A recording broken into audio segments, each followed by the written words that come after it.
Série de lives que nós estamos fazendo aqui pela ESTEC. E hoje nós temos uma dinâmica um pouco diferente. Hoje nós vamos receber dois convidados. A primeira convidada é a Sarina Sena, que é minha amiga de longa data. Ela é pesquisadora de tendência, comportamento e consumo. Bem-vinda, Sarina. Olá, Obrigado pelo seu tempo. Obrigado por ter obrigada pelo aceitado. convite. Muito obrigado. O nosso segundo convidado é o também amigo Hugo.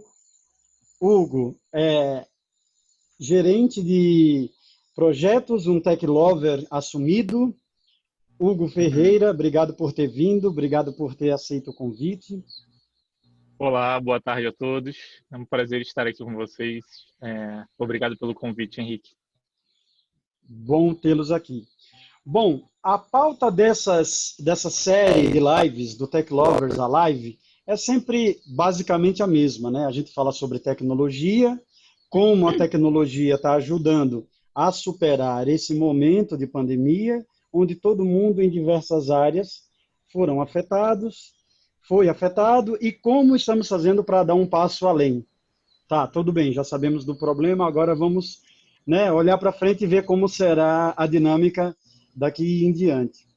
Dentro dessa pegada, eu queria pedir para Sarina e Hugo darem um overview das atividades de vocês, do trabalho de vocês, mas eu vou fazer isso de uma maneira diferente. Outro dia eu ouvi uma provocação que eu achei muito boa, que era, para você explicar algo bem, você tem que explicar de maneira que uma criança de 5 anos compreenda, um adulto que seja leigo no assunto também compreenda e se dê por satisfeito, e um expert no assunto também ouça a sua explicação e também se dê por satisfeito com essa explicação. Tá bom? Vamos fazer isso? Sem Ok. dúvidas. Vamos começar por Sarina, então? Vamos lá, Sarina, é com você. O que eu faço? Então vamos lá, tentando ser bem didática. Eu trabalho fazendo pesquisas, vendo os sinais do que é que está acontecendo no mundo, quais são as mudanças e como isso vai impactar no nosso dia a dia como consumidores e como pessoas, né? Porque antes de ser consumidor, todos nós somos pessoas nesse mundo. Mas esse tipo de informação vai impactar como nas empresas, como ela consegue trazer algo mais relevante para os seus clientes, seja em produto, seja no marketing, na comunicação, ou mudar o modelo de negócio, enfim, de forma que atinja as expectativas e supere até as expectativas dos consumidores. Então, de uma maneira bem rápida e prática, é mais ou menos isso que eu faço, é pesquisar esses assuntos para que, de uma forma prática, ele venha contribuir para a sociedade em forma através das marcas, através das empresas. Bacana, eu acho que deu conta aí do recado. Hugo, é com Bom, você agora. Legal. Eu trabalho como líder de projetos em uma mineradora, na Vale, mineradora brasileira, que tem operação em outros lugares do mundo aí. Atualmente eu atuo com ferramentas de colaboração que têm sido fundamentais aí nesse processo, nesse cenário de pandemia, em que nós temos muitos trabalhadores remotos, trabalhando fora do escritório. Então, essa questão que você mencionou da explicação ser válida para diferentes públicos é algo que a gente vive no ambiente de trabalho. A gente trabalha com diferentes gerações, né, de pessoas, Millennium, geração X, Baby Boomers. Então, é mega desafiador explicar sobre tecnologia para um público tão diverso. Então, é algo que a gente já costuma fazer. Nesse período de pandemia, o que tem de interessante sobre essas ferramentas de colaboração é que ela, ao invés de distanciar as pessoas, ela aproxima, né? Então, ouvi um termo de distanciamento social, a pessoa reclamando desse termo de distanciamento social que a gente tem vivido, e ela colocou uma outra visão chamada aproximação virtual, que eu gostei bastante nesse cenário. Então, a vantagem da ferramenta de colaboração é aproximar as pessoas que estão distantes de alguma maneira. Tá, Hugo, deixa eu só te pedir uma gentileza. Lógico que sabemos o que é ferramenta de colaboração, mas essa live está sendo vista por um espectro bem diverso de pessoas. Resumidamente, explica para as pessoas o que são as ferramentas de colaboração, para que a gente dê aí uma melhor compreensão do que nós vamos falar, aí, um dos assuntos. Claro.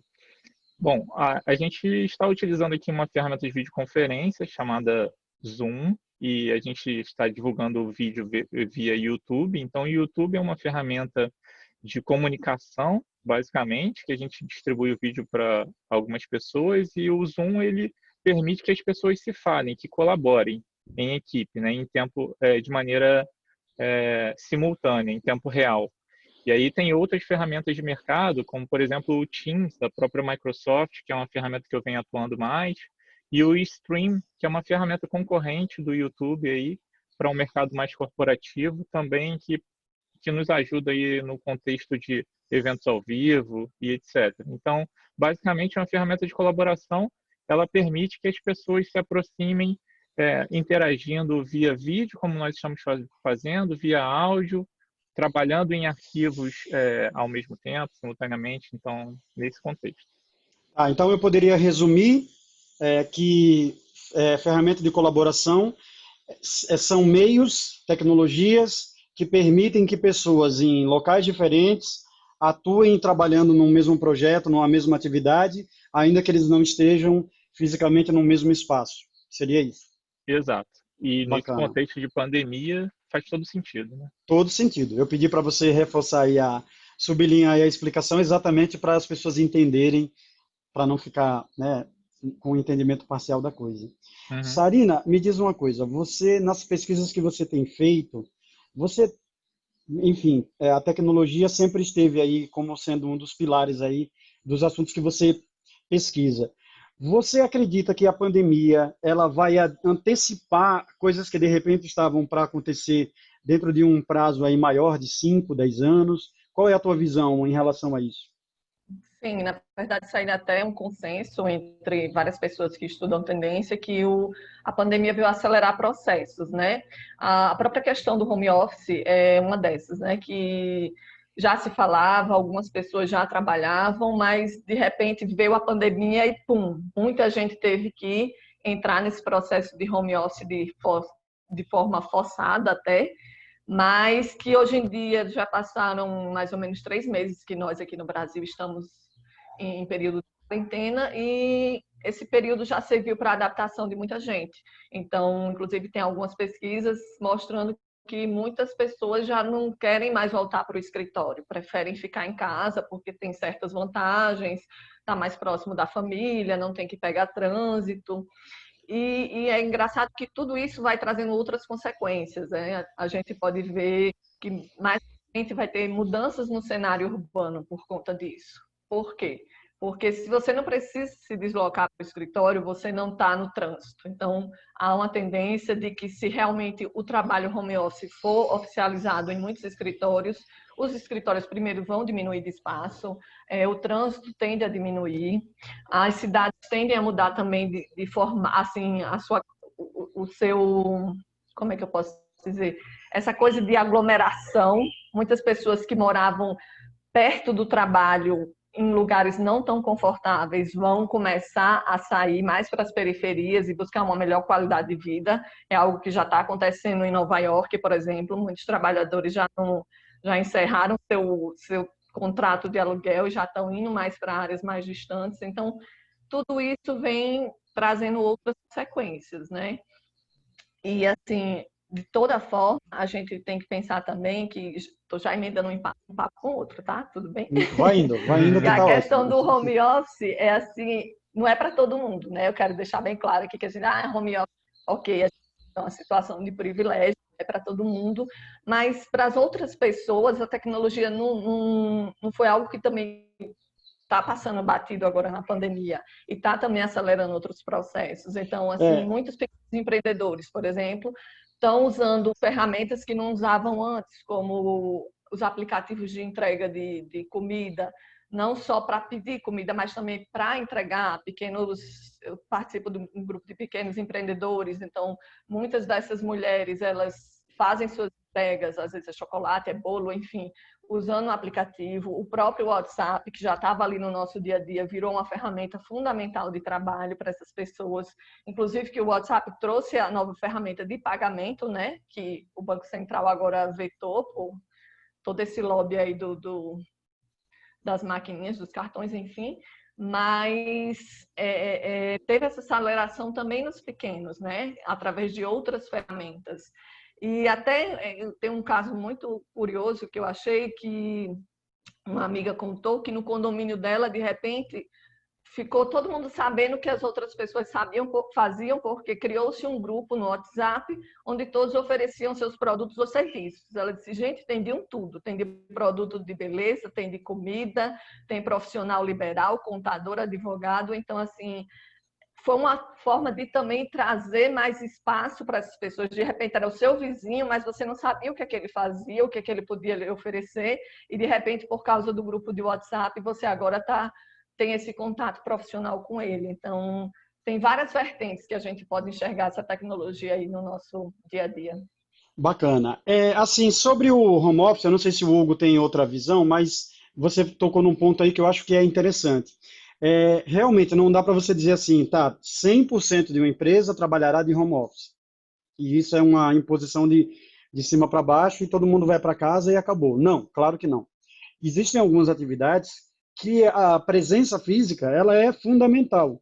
Posso dar um exemplo, sei lá, a pessoa que recepciona, né, nas empresas, os clientes, os funcionários, não dá para ela, pelo menos por hora, não dá ainda para ela não estar lá, ela tem que estar lá. Tem pessoas de áreas administrativas que elas ainda precisam manipular papel físico, né? Não tem ainda, não pode ainda se aproveitar dessa coisa da digitalização. Sim, ela precisa estar lá no escritório. Ou mesmo algumas pessoas que por N razões, elas não conseguem produzir a partir de casa. Elas não têm a disciplina para se organizar, ter um espaço, convencer as pessoas que habitam a casa com ela de que ela está trabalhando, apesar de estar ali próximo. Então, essas pessoas realmente, para eles, absolutamente, o home office não é uma solução. Porém, para todos os outros casos, eu acho que casa como uma luva. Hugo, você lá na Vale, você tem um contingente aí de... Me explica melhor qual que é esse universo aí, que tamanho tem esse universo e que tipo de situações vocês estão tendo que equalizar para permitir que as pessoas trabalhem a partir de casa. Claro. É, Atualmente nós temos 76 mil empregados e tem mais um número bem significativo de contratados, funcionários contratados mundialmente. Aqui no Brasil, contando funcionários e contratados, é algo em torno de 75 mil pessoas. O ramo de operação é mineração, então ainda requer trabalhos que exigem a presença do funcionário na operação. Então, você explicou muito bem, assim, eu acredito realmente que nós teremos um ambiente que, em geral, será híbrido pós-pandemia, então teremos empregados trabalhando remotamente, de acordo com alguns perfis, e outros empregados que, devido à atividade fim, terão que se deslocar para a empresa, que é o que vem acontecendo exatamente nesse momento aqui na empresa que eu trabalho. A gente está pensando aí em como voltar a operar gradativamente, né? Então, realmente existe a intenção de avaliar quais tipos de profissionais poderão trabalhar somente de maneira remota, quais deverão ir à empresa ocasionalmente, quais devem ir mais frequentemente. Então, isso está sendo avaliado com questões de distanciamento, por exemplo. Em algumas operações, não é o caso aqui do Rio de Janeiro, que é basicamente aqui na cidade de Rio de Janeiro mais administrativo, mas em operações para que o funcionário entre no ônibus da empresa, ele precisa antes preencher um checklist para informar que ele está sem sintoma do coronavírus. Então, isso já vem sendo uma prática também em restaurantes, etc. Hugo, só um segundo. Nesse caso, a empresa ela tem que confiar nas informações que que o usuário daquele serviço que a empresa disponibiliza tem que confiar nas informações que ele dá. Não existe um tipo de verificação, por exemplo. Não, tem verificação de temperatura, que é uma verificação, e tem exigência de uso de máscara, né? Álcool gel disponibilizado, enfim. Mas, em geral, sim, depende da informação que o funcionário passa. E Entendi. ainda na linha de atividade fim, assim, aqui em casa tem um exemplo bem clássico, que é a minha esposa, que é enfermeira. Então, ela ainda precisa continuar saindo para o trabalho diariamente. Existe esse deslocamento que vai ser necessário, independente de uma situação de pandemia ou não. Entendi. Bom, Sarina, e me fala uma coisa. Você acredita, então, que... Bom, o Hugo deu aí um panorama bacana porque o universo, né, lá onde ele está inserido, realmente é mais diverso, é maior. No teu caso, você acha que, nesse momento agora, as empresas... Porque outro dia eu estava comentando que todas as tecnologias que estão sendo usadas nesse momento para dar conta do trabalho remoto e do isolamento, nenhuma foi inventada agora. A gente está falando de videocolaboração, videoconferência. Vamos colocar aí pelo menos 10 anos por baixo para falar do uso mais massivo, digamos assim. Ou seja, todas as ferramentas já estavam aí. Algumas não eram adotadas por empresas, por N razões. Ou por falta de cultura, de acesso, de pessoas que não acreditavam naquilo, escritórios que ainda acreditam que sim, é preciso ver a cara do funcionário lá todo dia, ainda que ele fique 3 horas por dia preso numa condução para ir, né, e voltar do trabalho. Mas você acredita que, passado esse período de confinamento, passado esse período aí da, da pandemia mais aguda, digamos assim, que a gente vai ter aí mudanças muito drásticas? Para que lado você está percebendo que está indo? Muito drásticas eu não acredito, sabe, Henrique? Eu acho assim que grandes empresas, ou profissionais que já vinham nesse caminho, foi uma que potencializou, mas ainda tem muito caminho ainda pela frente para ir como uma realidade para todos, até porque nem todo mundo pode mesmo, como Sim, a esposa do Hugo, mas e também vai ter um períodozinho também de adaptação, que eu diria de transição, na verdade, porque muita gente também está sentindo falta da interação com o outro. Então, mesmo quem trabalhava já em home office, tem gente dizendo eu quero ir para o escritório alguns dias na semana, porque eu não aguento mais estar dentro de casa. Então, uhum, tem também essa outra questão de a gente estar tanto tempo dentro de casa, e isso traz até alguns não, traz muitos, traz sérios, que é algo que a gente ainda vai ver lá na frente, problema de saúde mental. E essa questão de conviver com os colegas, de ir para o escritório também faz de saúde mental até dos trabalhadores. Vai ficar mais fácil para quem já vinha nesse caminho. Algumas empresas de tecnologia, principalmente, já estão colocando isso com mais facilidade para os seus empregadores. Algumas estão começando a interagir com isso e vai facilitar o que antes não havia essa possibilidade, né? Como abriu mais espaço, entendeu? Mas não vai ser algo que vai ser agora do dia para a noite e todo mundo vai ter em casa trabalhando no home office. Não é bem assim, mas acelerou um processo e abriu possibilidades para quem nem pensava nisso. Eu acredito que chamou a atenção para algo que para muita gente havia ali um mistério, né? Meu Deus, como será? E, né, como é Tem que eu um vou... bloqueio. Um bloqueio. Alguns amigos meus comentando que logo no começo, né, do isolamento, que estava com dificuldade para coordenar equipes, por exemplo, Não, remotamente. Como é que você vai, né, garantir que aquelas pessoas vão cumprir com as tarefas deles e entregá-las, enfim, dentro de prazos e etc. E depois ele disse que, passado ali algumas semanas, ele percebeu que, na verdade, quem estava dando trabalho para produzir remotamente já dava trabalho presencialmente.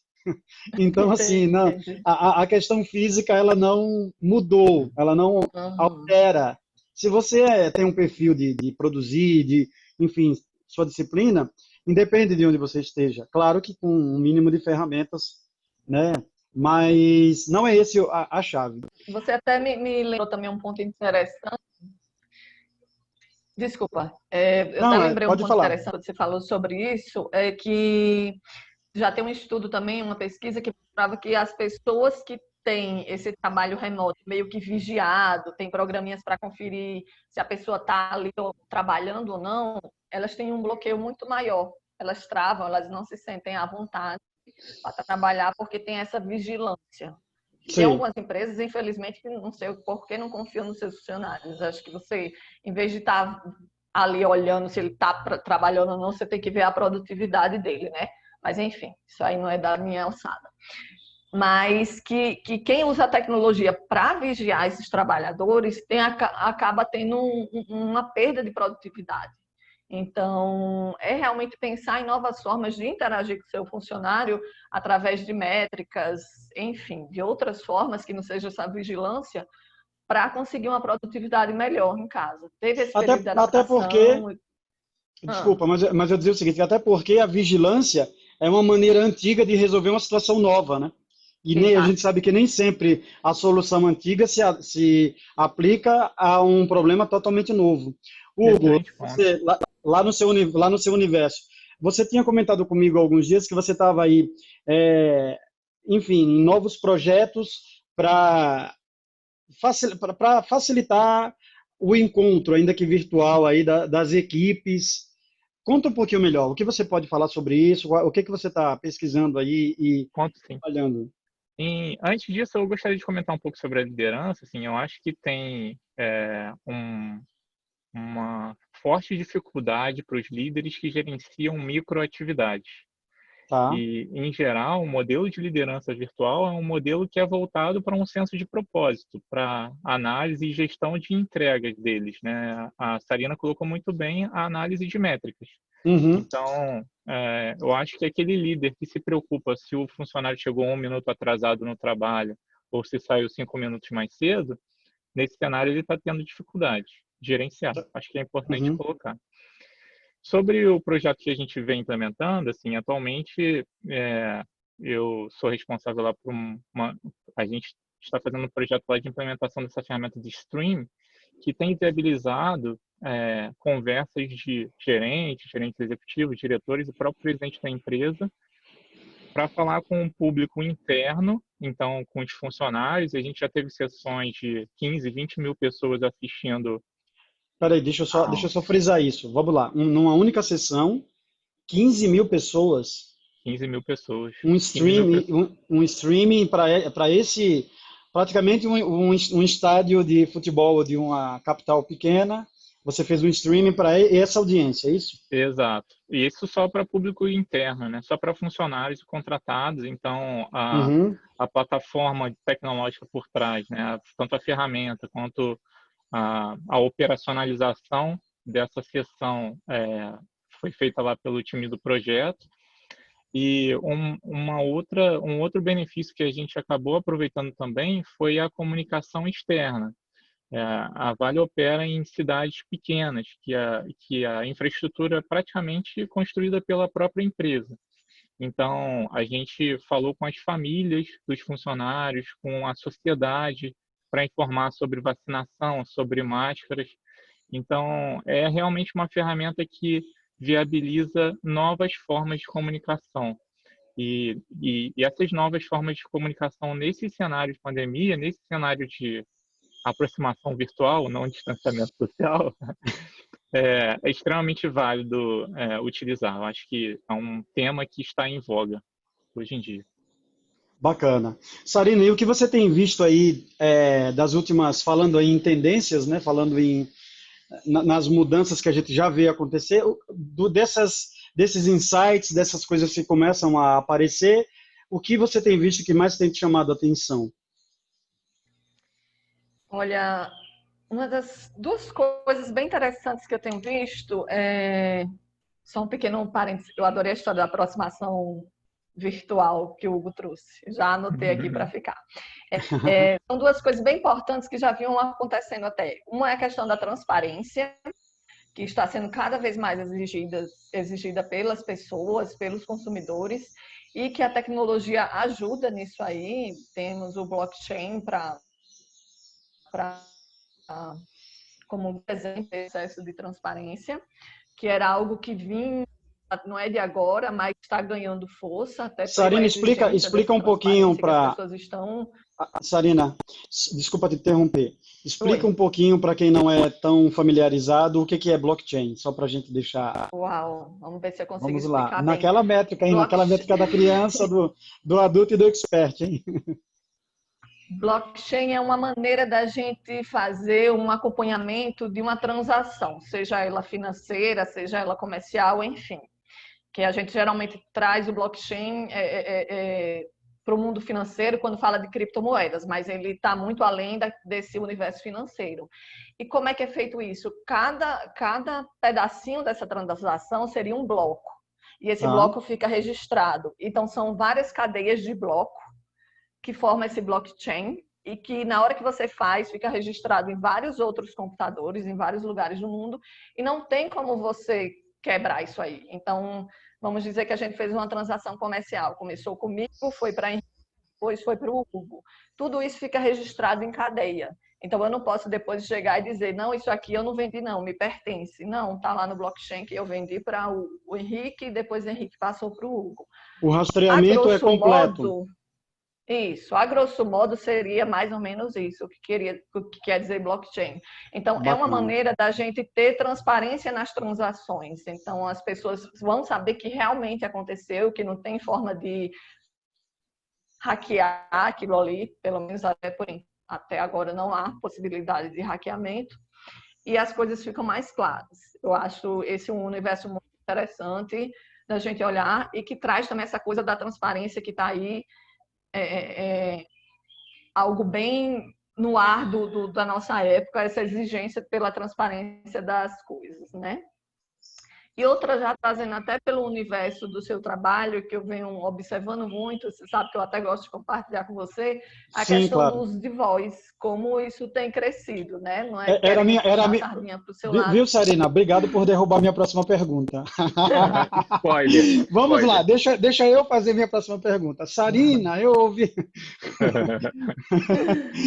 Eu vou fazer, na Vamos lá. verdade, eu estou brincando, mas era bem isso mesmo. Você me deu um insight sobre uma nova forma de anúncio, né, de campanhas publicitárias que tem uma interação por voz através essas speakers, né, smart speakers, né, que tem vários aí no Uhum. mercado. Alexa, Apple, enfim, diversas aí. E isso daí realmente é uma revolução. Eu percebo que o áudio ele está no centro de, eu já vi também algumas tecnologias de autenticação de senha que os bancos, né, Isso, estão testando, exato. onde será usada a assinatura via voz, né? Todo mundo Isso. sabe, ou melhor, acredito que todo mundo saiba que a voz de cada pessoa ela é única, não existe uma voz igual à outra, ainda que seja parecida. Tem ali uma série de sutilezas que são individuais. Acho que é uma das maneiras mais seguras de fazer autenticação. Explica melhor como é que é essa coisa aí do anúncio com interação.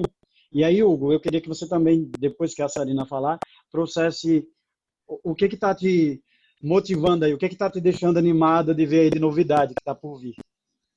Claro.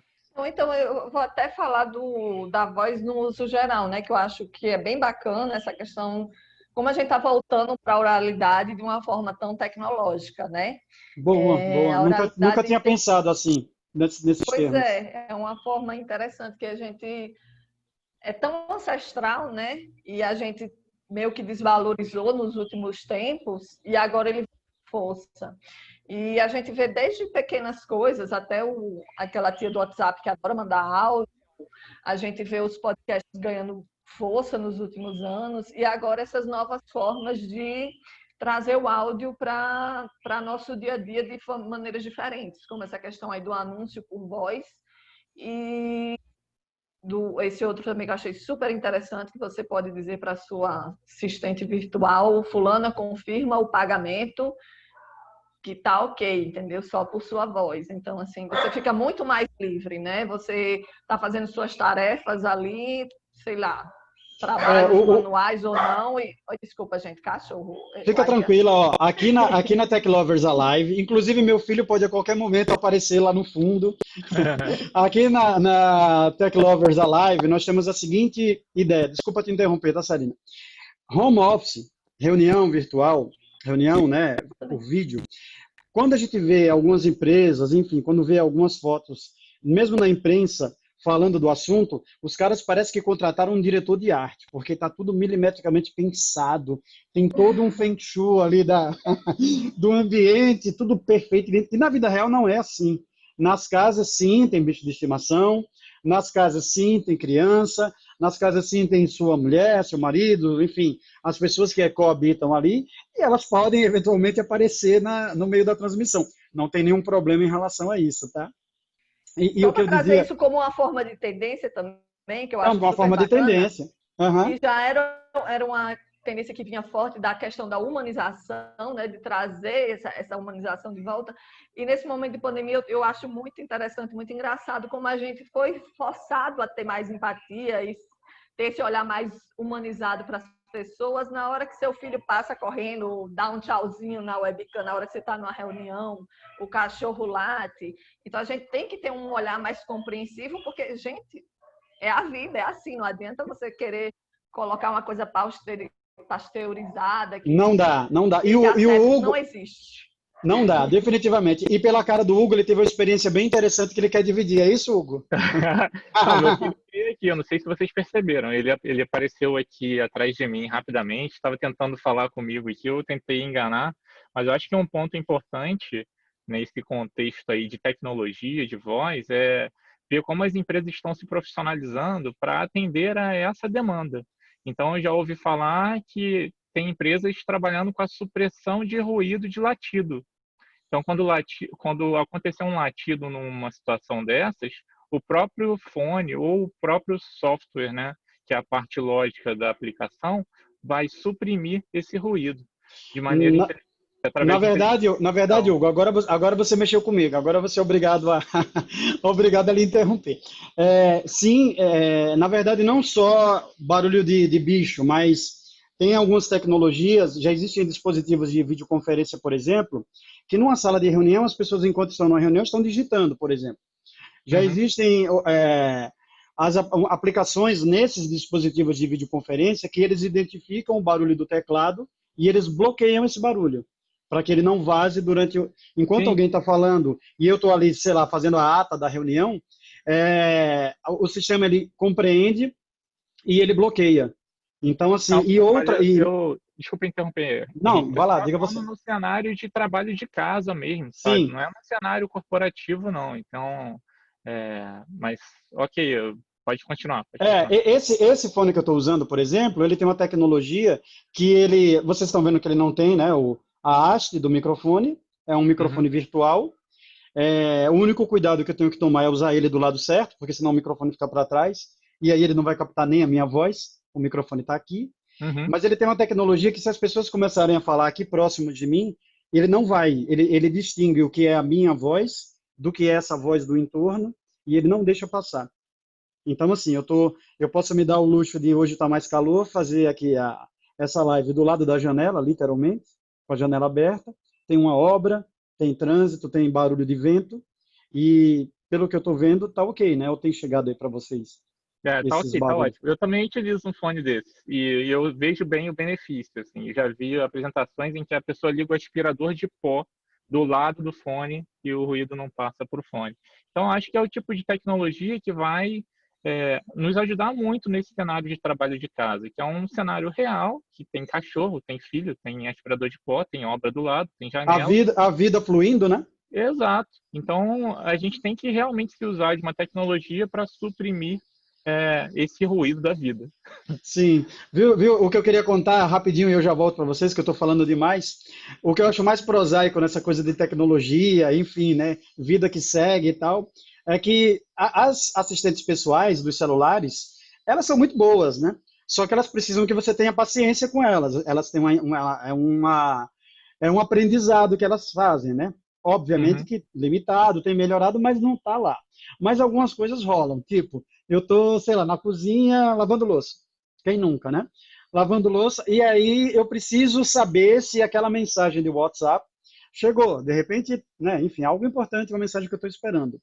Eu, com o comando de voz, às vezes com o próprio headset que eu estou usando, eu dou um comando, eu peço para ele checar a mensagem.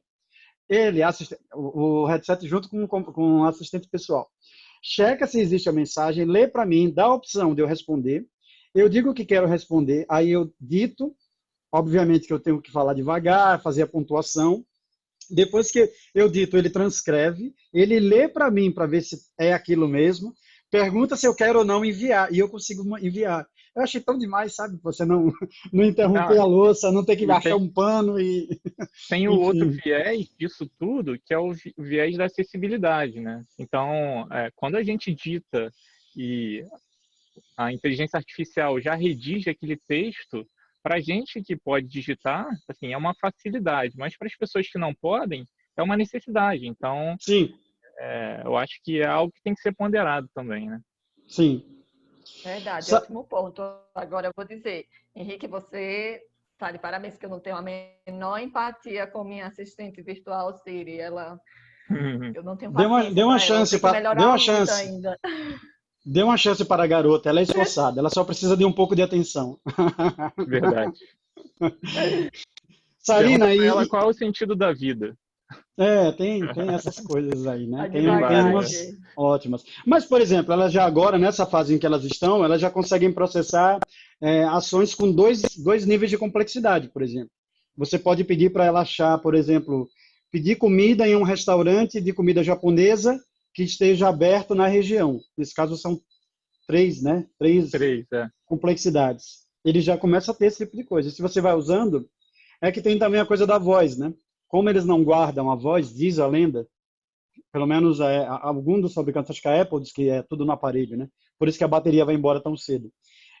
Como eles não guardam a voz, realmente ela precisa entender seu tom, o ritmo da sua fala. Mas enfim, né? É a história da inteligência artificial e do e-learning, né? Eles estão aprendendo também. Perfeito. Sarina, e saindo desse mundo de comunicação mais corporativa, você tinha me dado também alguns insights há um tempo sobre a tecnologia chegando no mundo da moda, por exemplo. E dá algum highlight para a gente aí, para a gente se atualizar, nós que não somos iniciados Jedi na arte. Olha, a moda está sofrendo muito agora nesse momento de pandemia. Ficou, não é essencial, muita gente percebeu isso. E assim, o caminho que ela tem é realmente trabalhar com a tecnologia para fazer tecidos e roupas, peças inteligentes, né? Os wearables. Então, que traga benefícios além da estética, né? Então, nesse momento, tem muitos pesquisadores vendo tecidos que tragam essa proteção contra o coronavírus e contra outras bactérias, enfim.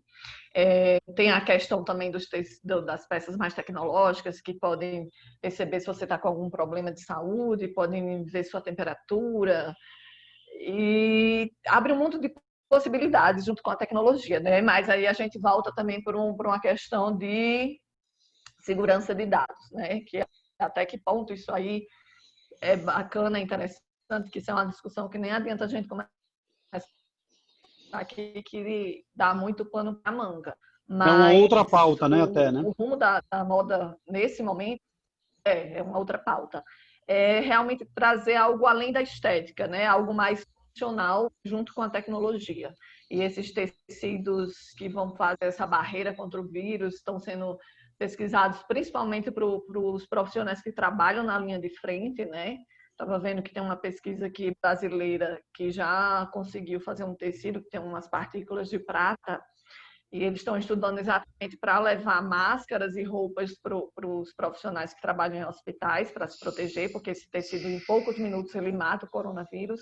Então, esse lado é muito interessante, uma área da moda que está se amplificando agora, se intensificando e super necessária, e que traz outros olhares, né? Além do que a gente vinha há muito tempo com essa coisa da moda só no estético, só na comunicação também, né? Porque a roupa não deixa de ser uma forma de comunicação, mas está trazendo um outro olhar para isso aí, né? Para esse segmento. Linha de regra, você está, como é que eu posso dizer, esperançosa aí que ideias e, de repente, protótipos que a gente só poderia ver daqui a muito tempo, você acha que agora vai ter demanda, agora essas coisas, esses projetos deslancham, mais ou menos por essa linha?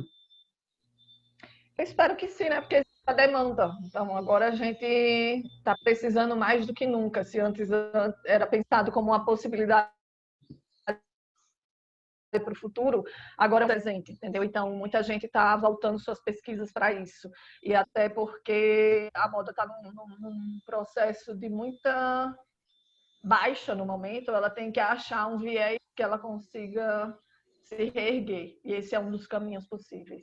Sobre Entendi. esse ponto, gostaria de compartilhar a questão da percepção da transformação digital, da aceleração da transformação digital nesse período, né? Então, uma frase até vinda do Satya Nadella, que é o presidente da Microsoft no mês passado, foi que a gente acelerou 2 anos de transformação digital em 2 meses. Então, não é uma percepção só nossa, é uma percepção mundial. Então, cada vez mais nós vamos ver essas tecnologias embarcadas nos produtos, que é o Internet of Things, né? Internet das coisas, mais e mais no nosso dia a dia. Então, acho que é uma prova disso. Sim, e eu acho que tem algumas. No final do ano de 2018, o Google tinha estreado um serviço de Uber, né, enfim, de aplicativo de mobilidade, lá nos Estados Unidos. Eu não lembro exatamente qual era o estado, mas era o Acre deles, um estado bem pequenininho, onde eles utilizavam carros elétricos, autônomos. Porém, numa primeira fase, eles iam deixar lá um condutor, entre aspas, que o cara teria muito mais um efeito placebo. Ele não ia fazer nada, ele só ia estar ali para psicologicamente deixar o passageiro mais seguro. Porém, se ele percebesse alguma emergência, sei lá, uma criança atravessou a rua de supetão para pegar a bola, ele poderia frear o carro, por exemplo. Caso, sem precisar esperar o algoritmo entender que tinha ali uma situação de perigo. E numa segunda fase, que eu acho que é o que já está agora, você já tem esses carros autônomos trabalhando eu estou chamando de Uber, enfim, mas é um serviço de compartilhamento, né, de veículo autônomo, que você chama do seu celular, ele vem até você, te pega do ponto A, leva no ponto B e tudo bem, tá tudo certo. Não tem o motorista. Então, assim, se você parar para pensar que você pensa, nossa, que coisas Jetsons, né? Que coisa olha eu entregando a idade. Que coisa futurista. Na verdade, não, né? Já tá aí e já é um fato. E como a gente sabe que quando essas grandes companhias puxam essa fila, vem aquele efeito cascata, né? Todo mundo acaba aderindo àquilo. Eu soube Bacana. que a Uber estava avaliando, inclusive, helicópteros autônomos para Helicópteros fazer autônomos. esse transporte. E realmente é uma evolução que eu, hoje em dia, ainda não teria segurança para viajar. Então, Mas seu medo tá na parte do helicóptero ou do autônomo? do autônomo. Não tem medo de altura, não. Eu acho Por que eu paro enquanto, no é do primeiro. autônomo. Eu acho que eu paro no medo do helicóptero ainda. Tem Eu até tenho que uma superar a situação fase helicóptero. que é algo que lá no trabalho a gente já utiliza, esses caminhões fora de estrada, que são caminhões enormes, que o pneu, a roda é maior do que eu, né? Dá 2 vezes o meu tamanho. Já existem caminhões autônomos, na verdade vários. A gente já utiliza isso. Então, o Explica curioso, melhor como é que funciona, Hugo, esse tipo de veículo, só para a gente entender melhor. eu não tenho muitos detalhes da operação, porque eu não trabalho na área operacional, mas Tá? o que eu sei é que ficam controladores com joysticks controlando o movimento do caminhão, e o caminhão segue seguindo um algoritmo, né? Ele é direcionado na mina, seguindo um algoritmo lá para a direção que ele deve seguir. E o que eu iria falar de curioso é que a marca de freio do caminhão na estrada de barro, ela é sempre no mesmo lugar, de tão preciso que é o algoritmo. Então, Uau. eu falei da minha insegurança em relação ao helicóptero autônomo, mas mais considerando a nossa resistência natural a mudanças, Sem não dúvida. considerando a ineficiência ou a ineficácia lá do algoritmo. Isso é muito curioso, né? Na semana passada eu recebi a doutora Yama Hadassi aqui e ela comentou, eu perguntava para ela, fazendo uma provocação, se ela notava dos colegas dela, dos colegas de mais tempo de profissão dela, se havia uma resistência à telemedicina, o assunto andava por aí. E ela disse que na verdade não, porque ela é filha de médica e a mãe dela já fazia telemedicina sem saber que tinha esse nome. quando Eu vi. atendia, e vocês, não sei se você viu, mas Eu enfim, assisti, eu assisti. que enfim, a mãe dela fazia consultas por telefone. As pessoas ligavam antes do celular ainda, no telefone Telefone fixo. fixo de rodar ainda. As crianças, os millennials que estão nos assistindo agora, talvez nem saiba do que estejamos falando, mas sim, havia uma época que o telefone era algo fixo, preso a um fio, e que você discava num disco mecânico, numérico. Era assim que a coisa acontecia. Então, ela disse que, na verdade, não há resistência, que é um processo e que, às vezes, a resistência é, sim, da parte do paciente, muito mais do que da parte do médico, propriamente dito. Na Uhum. sua área, Sarina, onde você percebe assim que existem as maiores resistências a essa coisa de dar um passo além na tecnologia? E que, na verdade, o ser humano é resistente à mudança. Então, assim, tudo que traz mudança traz uma certa resistência, principalmente quando a gente vai ficando mais velho, né? Gerações mais novas são mais adeptas às mudanças, são mais fáceis de se adaptar. A geração Z, que é essa mais nova, inclusive já nasceu com a internet, que são os nativos digitais, então, para eles, tudo é muito mais fácil de se adaptar. Tudo, essa coisa do online e offline que a gente tem essa mania de ficar discutindo, para eles acabou há muito tempo, eles já nasceram assim, on e off, e faz parte da vida. Então, acho que é uma coisa do ser humano ter essa resistência mesmo. E como a gente nasceu numa época anterior que não tinham certas coisas, é mais difícil a gente aceitar algumas mudanças. Não todo mundo, obviamente, mas de uma forma geral. Sim, até porque é aquela história, né? É uma onda, né? Você nunca tem o mesmo ponto da onda no mesmo lugar, né? Ela vai se espraiando, né? Ela tem essa coisa. Exato. Que bacana. Nossa, eu gostei muito de conversar com vocês. Acho que teríamos aqui fôlego para ir além. Eu quero agradecer demais de novo, Hugo, Sarina. Quero agradecer demais a vocês que estão nos assistindo. Como eu falei no comecinho, na abertura, a Tech Lovers, a live, é uma série de lives que semanalmente nós convidamos profissionais de diversas áreas para falar sempre a partir da tecnologia, como isso está impactando em cada área. Hoje a gente está conversando com Sarina Sena, que é pesquisadora de tendência, consumo e comportamento. Ela nega o nome, mas lá fora, sim, os colegas dela se chamam Cool Hunter, certo, Sarina? ainda que, ainda que você ache um pouco Faria Limer demais. Também conversamos aqui com o Hugo Ferreira, que é o gerente de projetos e tech lover assumido. O primeiro convidado, Hugo, aqui, que foi o Lucas, ele disse que era um geek assumido, que eu podia usar essa descrição para apresentá-lo. Ele falou que Realmente ele. é, eu também assistia a sessão com ele e realmente ele como advogado conhece bem de tecnologia. Muito, muito. Eu vou na casa dele, eu me sinto um pária, sabe? Um pária tecnológico, assim. Que tudo está interligado e eu tenho sempre medo. Na dúvida, eu falo, olha, eu vou dar um passo, tudo bem?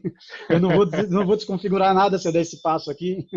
Ah, Tá ótimo, gente. Muito obrigado mais uma vez. Ótimo mesmo o papo. Eu espero vocês na próxima semana. Teremos mais uma sessão. Vamos divulgar nas nossas plataformas. Assista e siga as plataformas sociais da ESTech. Lá a gente está sempre produzindo conteúdo, sempre trazendo pessoas bacanas para conversar, para dividir, trazer novidades. É isso, eu quero agradecer a todo mundo e a vocês de novo, né, pela terceira vez. Tá bom? queria Obrigada pelo aproveitar. convite. Obrigado. Obrigado pelo convite, Henrique, e obrigado aos espectadores. Foi ótimo conversar com vocês aqui. Obrigado, Sarina. Obrigada e Sarina, obrigada a todo mundo. Obrigada a quem veio. Sei que tem uns amigos meus por aí. Obrigada a gente pela audiência também. Obrigada, Hugo. Adorei nosso papo também. Aprendi um bocado. Gostei muito. obrigado, Prazer. pessoal. Até mais. Tchau, tchau. Tchau, Boa tchau. tarde. Tchau.